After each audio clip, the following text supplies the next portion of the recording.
Everyone, कैसे हैं आप लोग। डियर स्टूडेंट्स, लास्ट टाइम हमने पढ़ा था 2 प्रिंसिपल थ्रस्ट इन फिजिक्स, जिसमें फर्स्ट प्रिंसिपल हमने पढ़ा था यूनिफिकेशन और सेकंड प्रिंसिपल हम आज पढ़ेंगे जो है रिडक्शनिज्म। ठीक है, रिडक्शनिज्म से आपको समझ में आ रहा होगा रिड्यूस कर देना, किसी चीज़ को, किसी बड़ी सी चीज़ को छोटे छोटे टुकड़े में रिड्यूस कर देना।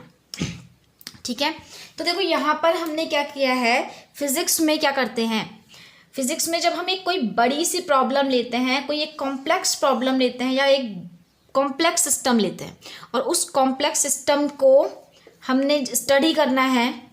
ठीक है, तो एक तो होता है उसका हमने मैक्रोस्कोपिक लेवल पे हमने उसकी स्टडी करनी है। अभी मैक्रोस्कोपिक क्या होता है, माइक्रोस्कोपिक क्या होता है, ये थोड़ा थोड़ा आपने कल समझा होगा। आज कल हम जब इसके स्कोप्स पढ़ेंगे फिजिक्स के, उसमें आप और अच्छे से जानेंगे कि मैक्रोस्कोप माइक्रोस्कोप क्या होता है। ठीक है, फिर भी मैं आपको अभी बता देती हूँ। देखिए, आपके पास एक बड़ी सी एक कॉम्प्लेक्स प्रॉब्लम है या एक कॉम्प्लेक्स सिस्टम है। ठीक है, हमने उसकी स्टडी करनी है, हमने उसकी स्टडी करनी है। अब हमारे पास 2 ऑप्शन है कि हम उसे 2 तरीके से पढ़ें। हमने देखा कि ओवरऑल ये सिस्टम के बारे में हमने ओवरऑल देखना है कि हाँ ये रिजल्ट है, या हम उसके एक एक पॉइंट के पास जाकर देखें। ठीक है, छोटे छोटे टुकड़ों में हमने उसे डिवाइड कर लिया और उसके इतने हिस्से के बारे में पढ़ाई की, इतने हिस्से के बारे में स्टडी किया, फिर इतने हिस्से के बारे में जाना। ऐसा करते करते ये हमने छोटे टुकड़ों में उसकी स्टडी करी है, इसे बोलेंगे हम रिडक्शनिज्म। आप एग्जाम्पल ले सकते हैं, जैसे कि एक स्कूल है हमारा, और देखो 1st से 12th तक क्लासेस हैं, 1st, 2nd, 3rd and 12th तक आपके क्लासेस हैं। ठीक है ना, तो अब हमने क्या करना है, स्कूल के देखिए जो क्लासेस होती है, प्रत्येक क्लास का अपना एक क्लास टीचर होता है। ठीक है, मान लो ये हमारा एक प्रिंसिपल है। ठीक है, ये प्रिंसिपल है। प्रिंसिपल हर एक क्लास टीचर को बोलेगा अपनी रिपोर्ट लाने को, मतलब उसके एनुअल एग्जाम होते हैं और उसकी रिजल्ट पूछा जाता है हर क्लास से कि हाईएस्ट। देखिए, अब वो किस टर्म में पूछ रहा है वो उनके ऊपर डिपेंड करता है। सपोज हम मान लेते हैं, यहाँ पर एज्यूम कर लेते हैं क्लास फर्स्ट में जो हाईएस्ट परसेंटेज वाला स्टूडेंट है उसकी हाईएस्ट परसेंटेज है आपकी 84 और किसी की है 73। जो देखिए ये 73% कहने का मतलब है जो हाईएस्ट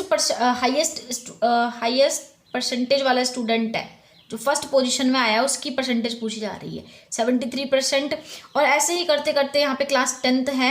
क्लास 10th का जो सबसे हाईएस्ट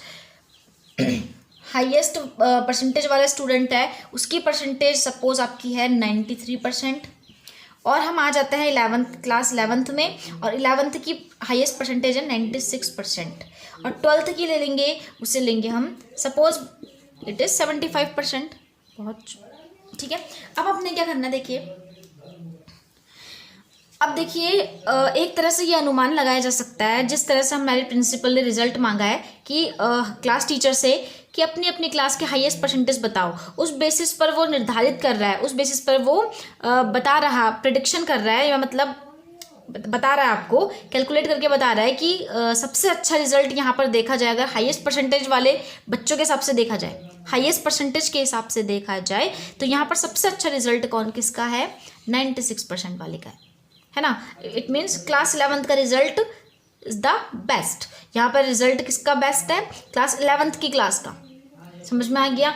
अब देखिए ये तो हो गई भाई मैक्रोस्कोपिक प्रॉपर्टी पढ़ना, ये ऊपर ऊपर से देखना कि अच्छा क्लास 11th का रिजल्ट में, क्लास 11th में सबसे हाईएस्ट स्कोरिंग जो स्टूडेंट है उसकी परसेंटेज है 96। इसका मतलब 11th क्लास के बच्चे ज़्यादा होशियार है, ऐसा बोल सकते हैं। ये हो गया मैक्रोस्कोपिक। ठीक, ऊपर ऊपर से देखना। अब अगर ऐसा देखा जाए कि नहीं, हाईएस्ट स्कोरिंग स्टूडेंट की परसेंटेज तो 96 है और पूरे स्कूल में हाईएस्ट भी है, लेकिन अगर एक एक बच्चे के पास जाकर देखा जाए, ठीक है, हर क्लास में जाकर देखा जाए कि प्रत्येक स्टूडेंट, जो आपका ईच स्टूडेंट कैसी परफॉर्मेंस दे रहा है। ठीक है, हो सकता है इस क्लास 11th में एक हाईएस्ट स्कोरिंग स्टूडेंट के परसेंटेज 96 हो, लेकिन बाकी जो स्टूडेंट्स हैं, ठीक है, उनका क्या है, उनका परफॉर्मेंस अच्छा नहीं है। बाकी स्टूडेंट्स, जो बहुत सारे स्टूडेंट्स ऐसे हैं जिनका परफॉर्मेंस अच्छा नहीं है, ठीक है ना। जैसे कि यहाँ इस क्लास में पास कितने स्टूडेंट्स हुए हैं, कितने स्टूडेंट्स पास है, या कितने स्टूडेंट्स विद ऑनर पास है, ठीक है। कितने बच्चे फर्स्ट डिवीजन से पास है, कितने बच्चे सेकंड डिवीजन से पास है। तो इस केवल परसेंटेज की बेसिस पर हम नहीं कह सकते कि इसका परफॉर्मेंस अच्छा है, इस क्लास का परफॉर्मेंस अच्छा है। उसके एक एक स्टूडेंट्स के पास जाकर पता लगाना कि वो कैसी परफॉर्मेंस दे रहा है और उसकी क्या मतलब उसकी क्या स्टेज है इस वक्त। समझ में आ रहा है सबको।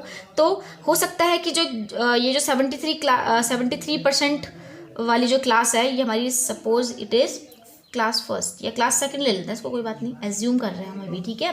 क्लास सेकंड के स्टूडेंट में जो हाईएस्ट स्कोरिंग स्टूडेंट है उसकी परसेंटेज है आपकी 73%, है ना। देखिए आप इसको अगर हम मैक्रोस्कोपिक लेवल पे देखें तो सबसे कम परसेंटेज वाला जो बच्चा है वो यही है ना। लेकिन हो सकता है इस क्लास के अदर स्टूडेंट्स की परसेंटेज देखिए 73 से तो ऊपर होगी नहीं, क्योंकि ये जो सबसे हाईएस्ट स्कोरिंग स्टूडेंट है ना। लेकिन हो सकता है 70 प्लस में या 60 प्लस में, मीन्स फर्स्ट डिवीज़न में यहाँ पर जो हाईएस्ट नंबर ऑफ स्टूडेंट्स हैं who are getting first division, वो हो सकता है क्लास सेकंड में हो सकता है इसमें हो सकता है इस क्लास में हो, ठीक है। तो ये होता है माइक्रोस्कोपिक लेवल पे जाकर स्टडी करना, माइक्रोस्कोपिक स्केल पे जाकर स्टडी करना। तो हमने क्या किया, ये बड़े से मैक्रोस्कोप मतलब ये पूरे सिस्टम को, ये हमारा एक सिस्टम है, ठीक है। इसकी स्टडी करने के लिए हमने क्या किया, इसको छोटे छोटे हिस्सों में देखा, क्लास के अंदर जाकर देखा, भाई एक एक बच्चे की परफॉर्मेंस देखना। समझ में आ गया। इस मेथड को हम बोलते हैं रिडक्शनिज्म। तो फिजिक्स में एक ऐसा अटेम्प्ट या एक ऐसा एफर्ट जिसमें हम क्या करते हैं, किसी भी एक कॉम्प्लेक्स या बिगर प्रॉब्लम कह लीजिए या आप इसे सिस्टम कह लीजिए, ठीक है। एक कॉम्प्लेक्स सिस्टम को हम क्या करते हैं, डिवाइड कर देते हैं उसके कंपोनेंट में, ठीक है। उसकी प्रॉब्लम को एक्सप्लेन करते हैं या सॉल्व करते हैं by dividing the complex system into its component. आगे बात समझ में। This effort is known as reductionism. अब देखिए इसके बारे में लिख लेते हैं थोड़ा और। Effort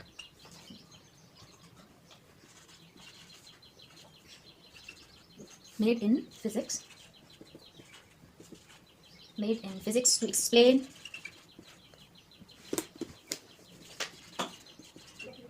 a microscopic system problem, ठीक है। मैं सिस्टम बोलो या प्रॉब्लम बोलो, ब्रैकेट में आप लिख सकते हो कॉम्प्लेक्स सिस्टम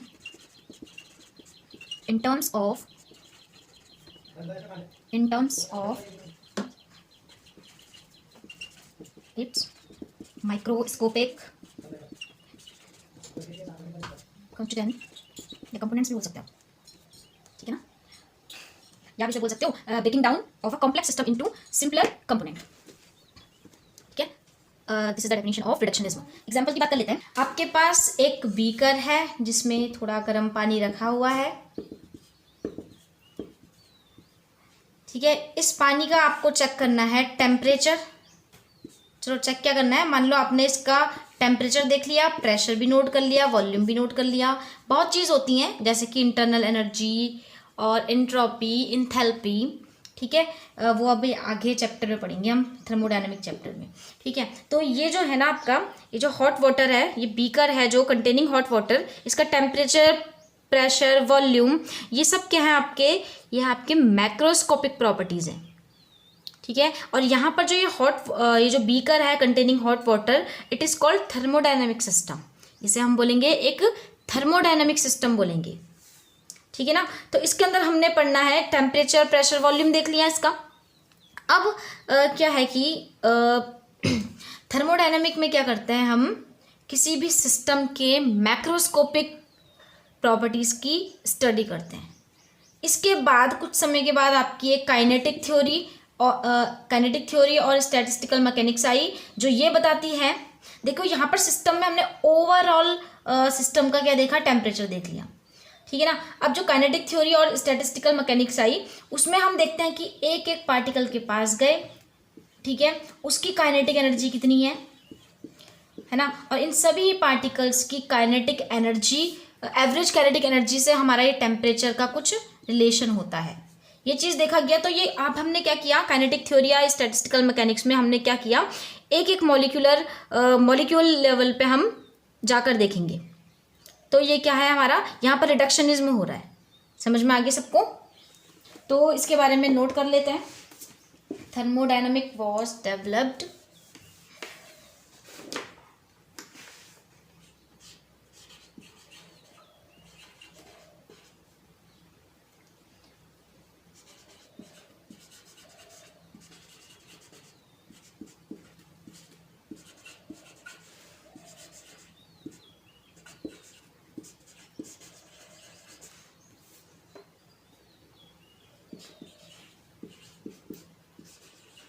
explain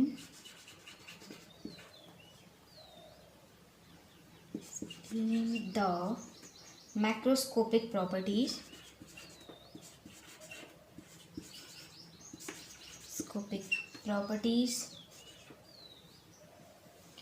ठीक है, ऊपर का मिटा देते हैं, नोट कर लो आप लोग, जल्दी से नोट कर लेंगे आप इसको। देखो क्या लिखा है, thermodynamic was developed to explain the macroscopic properties such that temperature, internal energy, entropy etcetera of the bulk system. Later on, these properties were explained in terms of molecules in kinetic theory and statistical mechanics. देखिए, thermodynamic को develop किया था macroscopic properties को explain करने के लिए, जैसे कि टेम्परेचर, इंटरनल एनर्जी, एंट्रोपी, ठीक है। और बाद में हमारी काइनेटिक थ्योरी और स्टैटिस्टिकल मैकेनिक्स आई, जिसमें हम क्या करते हैं, इन्हीं प्रॉपर्टीज को मॉलिक्यूल लेवल पे क्या करना है, हमने एक्सप्लेन किया किस थ्योरी पर, kinetic theory and statistical mechanics में, ठीक है ना। इसे कहते हैं हम रिडक्शनिज्म, समझ गए। हम ऐसे भी बोल सकते हैं the breaking down of a complex system into simpler constituent, ठीक है। तो ये लेक्चर हमारा यहीं पर ख़त्म होता है, बाकी कल पढ़ते हैं हम the scope of physics. Okay, bye bye, thank you so much.